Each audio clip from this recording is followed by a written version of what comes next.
Los astronautas fantasmas, es el nombre a los astronautas que supuestamente han viajado al espacio exterior y fallecido en acto de servicio, pero cuya existencia nunca ha sido admitida oficialmente. La mayor parte de esos rumores se refirieron a la antigua Unión Soviética, ya que se sabía que muchos accidentes y fracasos no serían reconocidos por tener una censura más estricta. El astronauta mecánico.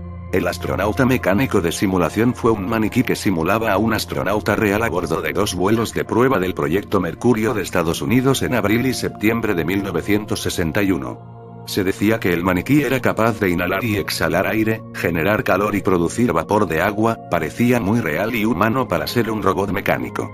Alexei Velokonyov. En 1959 la publicación Euroniog llevó un artículo titulado Vuelos a gran altura, en el que 3 pilotos llevaban equipos de soporte vital, entre los que se encontraba Alexei Velokonyov.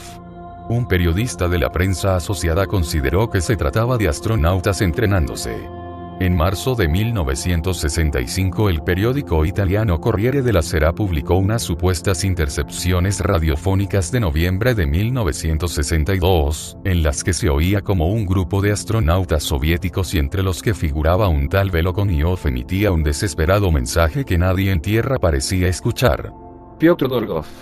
Es posiblemente el astronauta fantasma con más consistencia real.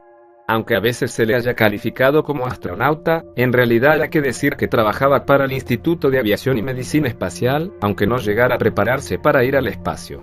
Dolgov murió el 1 de noviembre de 1962 en una prueba de los trajes espaciales que se usaban en el programa Vostok. Ascendió hasta más de 28 kilómetros de altura en un globo y saltó con el traje espacial. Sin embargo, un objeto impactó contra el visor y lo rompió, por lo que se perdió el aire almacenado en el traje. Dolgov fue encontrado muerto en el suelo, asfixiado. El autor del libro, Más raro que la verdad, logró oír hablar de Dolgov, pero publicó que había efectuado un vuelo espacial real el 11 de octubre de 1960. Aseguró que dicho vuelo había sido seguido por más de 20 minutos por estaciones de radio en Turquía, Japón, Suecia, Inglaterra e Italia. Igor Fedorov. Durante la desintegración de la Unión Soviética en 1991 los suministros a la Estación Espacial Mir se hicieron muy irregulares, hasta el punto que se llegó a pensar en abandonar la estación o a que se dijera que los cosmonautas habían quedado abandonados. La historia de Igor Fedorov decía que, tras haber sido abandonado en la estación Mir, intentó aterrizar, muriendo en el intento, un 25 de diciembre de 1991. Vladimir Sergeyevich Ilyushin. Algunas fuentes alegan que él mismo confirmó la historia. El 11 de abril de 1961 Denis Ogden, corresponsal en Moscú del Trabajador Diario, extendió el rumor de que el 7 de abril había volado un astronauta al espacio y había dado 3 vueltas a la Tierra, pero que tras su regreso había padecido las secuelas psicológicas del viaje. Este astronauta se decía que era piloto de pruebas e hijo de un eminente diseñador de aviones. Vladimir era hijo del prestigioso diseñador de aviones Ilyushin, parecía ser el indicado. Las autoridades soviéticas ni confirmaron ni desmintieron la noticia. El corresponsal francés Eduard Rogovsky encontró el nombre del supuesto astronauta, un tal Vladimir Ilyushin. La Casa Blanca se hizo eco de los rumores y afirmó que no tenía datos de ningún lanzamiento soviético en esa fecha. Apenas un día después, el 12 de abril, la Unión Soviética informaba del lanzamiento del primer cosmonauta de la historia, Yuri Gagarin, a bordo de la Vostok 1. A pesar de eso, los rumores sobre Vladimir persistieron. Algunos noticieros estadounidenses alegaron que había sido Vladimir el primer astronauta, pero, dado su estado mental, se había realizado un montaje para que alguien más presentable apareciese ante la opinión pública. En 1964 Vladimir apareció en el libro Guinness de los récords. En 1990 se repitió la historia en Hungría, pero añadía que Vladimir fue asesinado en 1961 mediante lo que pareció un accidente de tráfico y que Yuri Gagarin fue retirado de la vida pública mediante un accidente aéreo simulado en 1968 y pasó el resto de sus días en un hospital psiquiátrico hasta su fallecimiento en 1990. Iván Istochnikov. Fue lanzado al espacio en 1968 en la Soyuz 2 con el objetivo de acoplarse con la Soyuz 3.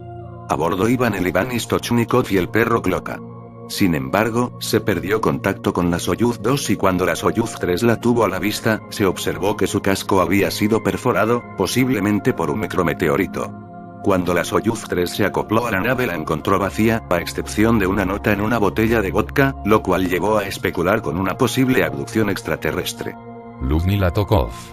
En marzo de 1965 el periódico italiano Corriere della Sera publicó una serie de intercepciones radiofónicas en las que se escuchaba en mayo de 1961, después se dijo que fue en noviembre de 1963, como una mujer astronauta informaba de las crecientes temperaturas que soportaba su cápsula durante la reentrada.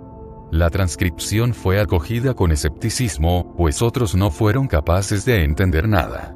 Los dueños de las cintas de grabación, los hermanos italianos Judica Cordiglia, mostraron las grabaciones a la NASA.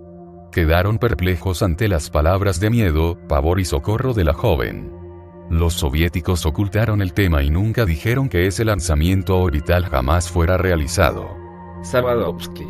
A finales de 1959 un periódico de Moscú mostró una fotografía de Savadovsky probando equipo para vuelo a gran altura. Comenzaron a circular en listados de astronautas muertos, aunque no se le pudiera asociar fecha o vuelo concreto. Finalmente, en febrero de 1962 la agencia de noticias Reuters informó que el coronel Barney Oldfield de Estados Unidos les había revelado que en mayo de 1960 la Unión Soviética había lanzado una cápsula espacial, posiblemente tripulada. En realidad el vuelo al que se refería era el de la cápsula Korabl Sputnik 1, que era el primer prototipo de nave tripulada aunque no llevaba escudos de reentrada. Al intentar realizar la maniobra de frenado para que reingresara en la atmósfera terrestre, el sistema de orientación no funcionó debidamente y, en vez de bajar, la cápsula subió aún más, quedándose varada en el espacio.